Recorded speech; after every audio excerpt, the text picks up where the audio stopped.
26 फरवरी को मोटी सेठानी का प्रीमियर कर रहे हैं जयपुर में। 27 फरवरी को पूरे भारत में ये 40 से 50 शहरों में रिलीज हो रही है पिक्चर।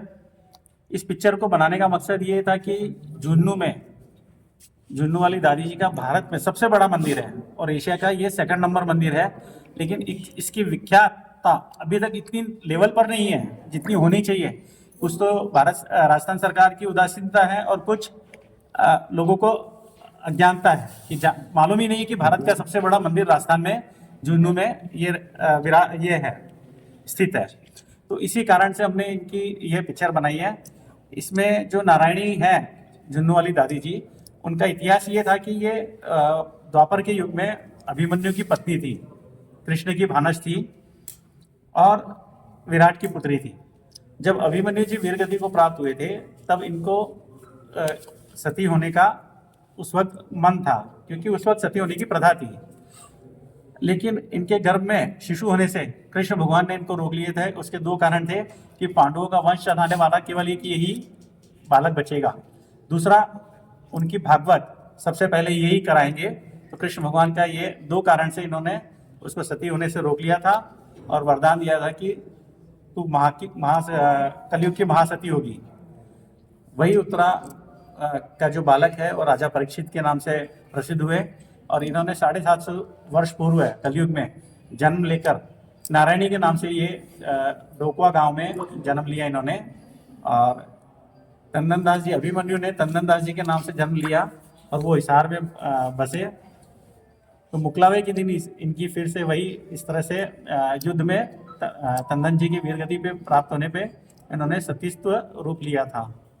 आज इनके भारत में और विदेशों में मिला के 950 मंदिर है। यह आप लोगों को ताज्जुब होगा जान करके कि 950 मंदिर कोई ऐसे ही नहीं बनाता है। किसी न किसी को कोई ना कोई दादी का चमत्कार दिखा या भाव दिखे तब वो बनाते हैं। और मंदिर बहुत अच्छे अच्छे बने हैं इनके अमेरिका में, लंदन में, बैंकॉक में, रंगून में, बर्मा में, काठमांडू में और हांगकांग में, ऐसी कंट्री में भी दादी जी के मंदिर है। तो इसीलिए ये हमने पिक्चर बनाई है। इसमें हमने पूरे दादी जी का जो मंगल पाठ है नारायणी चरितमानस, उसके ऊपर इसको बेस बनाया है।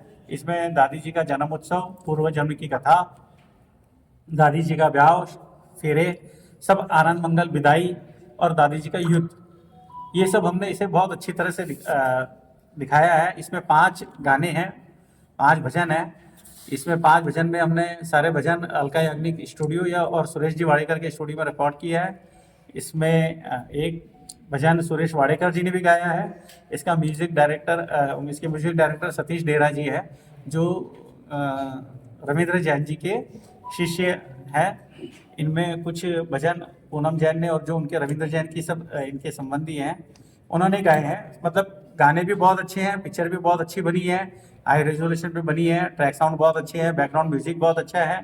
और इसको देखने से आपको सब पता पड़ेगा। आज तक लोग जो भक्त लोग मंगल पाठ सुनते हैं और जो गाते हैं, उनको एक ये है कि इस पिक्चर में मंगल पाठ सुनने भी मिलेगा, गाने भी सुनने मिलेंगे और देखने भी मिलेगा कि युद्ध कैसे हुआ, कोई भी चीज़ कैसे की गई है, जो पूरा अपन किताब पढ़ते हैं वो देखने मिलेगा। तो इससे क्या है कि जो आने वाली नई पीढ़ी है उसको भी ये मालूम पड़ता है, क्योंकि क्या है, पढ़ने में चीज़ें याद नहीं रहती है और देखने में स्मरण रहता है। तो पिक्चर बनाने का एक ही ये मन था, इसीलिए हमने पिक्चर बनाई है। और सनातन की पिक्चर कोई जल्दी से बनाता नहीं है। मुझे तो अफसोस हो रहा है कि लोग बाग अपने सनातनियों की पिक्चर देखना पसंद नहीं करते हैं, लेकिन अब अपने को जागरूक होना चाहिए। मैं आप सब लोगों से नम्र निवेदन करता हूँ, क्योंकि आप जितने भी प्रेस वाले हैं, आप कुछ भी कर सकते हैं, दुनिया को हिलाना आपके हाथ में है। तो अगर आप लोग चाहेंगे तो सबको थोड़ा सा अच्छे से और प्रेरित कीजिएगा। आप भी अगर इसकी अच्छे से प्रचार प्रसार करेंगे तो लोगों को सब प्रेरित होंगे। और मैं चाहूँगा कि सब लोग यहाँ पे अजमेर निवासी के साथ साथ में पूरा भारतवर्ष, बल्कि पूरा विदेशों में भी, जहाँ हम पिक्चर बैंकॉक, दुबई, काठमांडू, ये सब लगाने की, नेपाल, ये सब जगह लगाने की प्लानिंग में है। सब लोग इस पिक्चर को जरूर देखें, क्योंकि ऐसी पिक्चरें वापस से कोई जल्दी से बनाने की हिम्मत नहीं करेगा।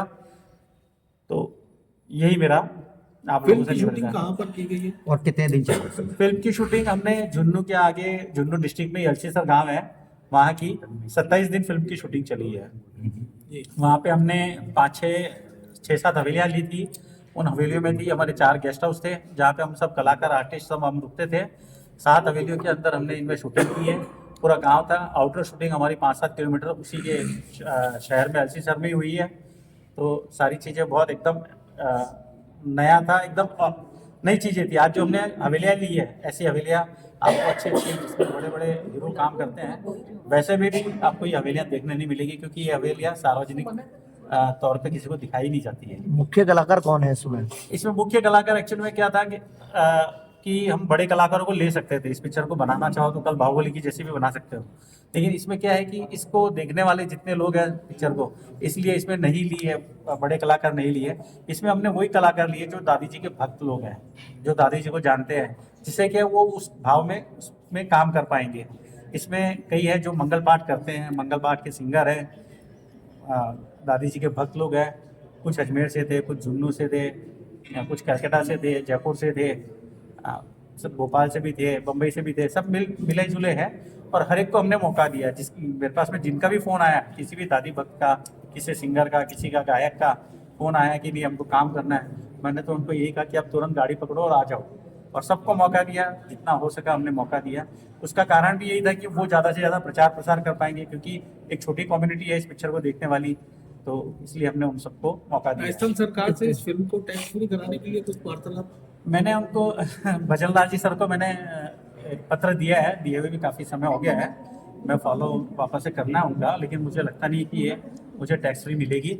मेरी पिक्चर ये सेंसर क्लियर जरूर है, सेंसर में इसमें कोई अड़चन नहीं आई, सेंसर क्लियर है।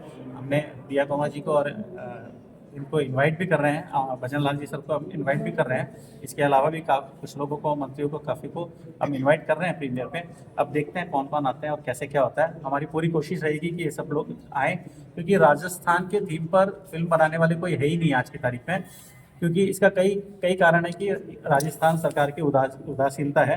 अब थोड़े से दिया कुमारी मैम कुछ एक्टिव हो रही है, उन्होंने आईफा यहाँ लेकर के भी आ रहे हैं, कुछ 100 करोड़ एकड़ ज़मीन भी ये लोग दे रहे हैं। क्योंकि जितने भी मुंबई वाले आते हैं वो यहाँ से शूटिंग करके तो चले जाते हैं, लेकिन उसमें राजस्थान का नाम कहीं नहीं दिखता है। आज राजस्थान की जो प्रॉपर्टी है वो पूरे भारत में आपको किसी भी स्टेट में नहीं मिलेगी, चाहे झीलें हो, चाहे अरावली हो, चाहे अपनी हवेलियाँ हों, जितने मंदिर हैं, जितने की यहाँ पूजा की जाती है।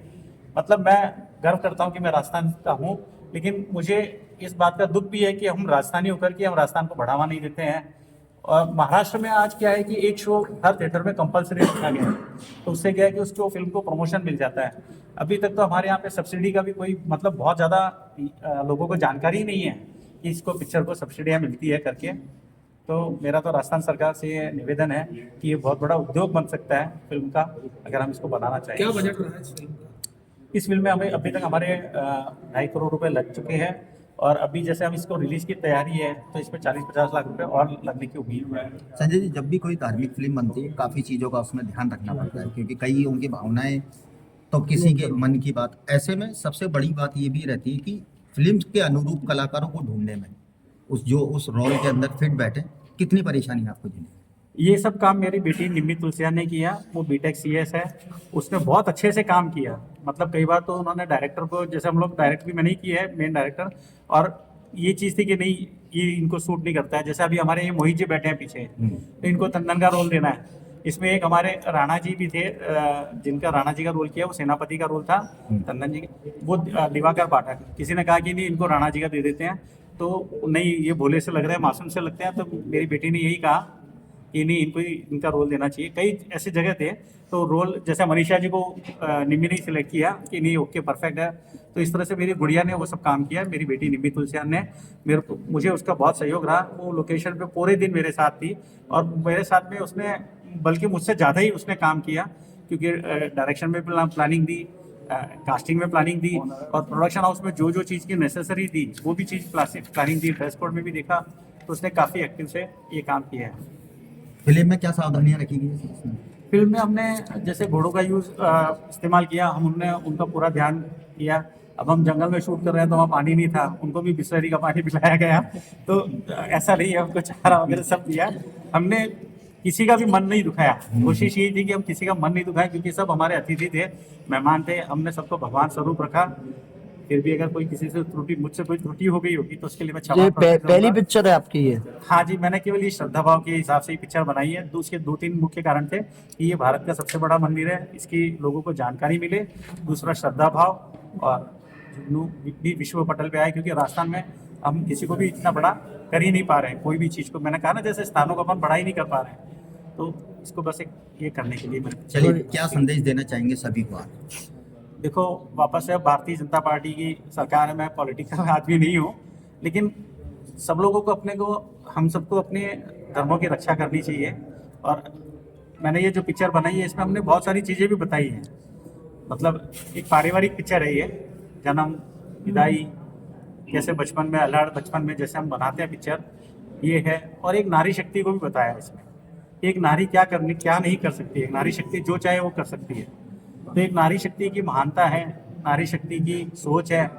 मैंने इस पिक्चर में वही दिखाया है कि भाई इस पिक्चर को सब लोग इसीलिए जरूर देखें। ठीक।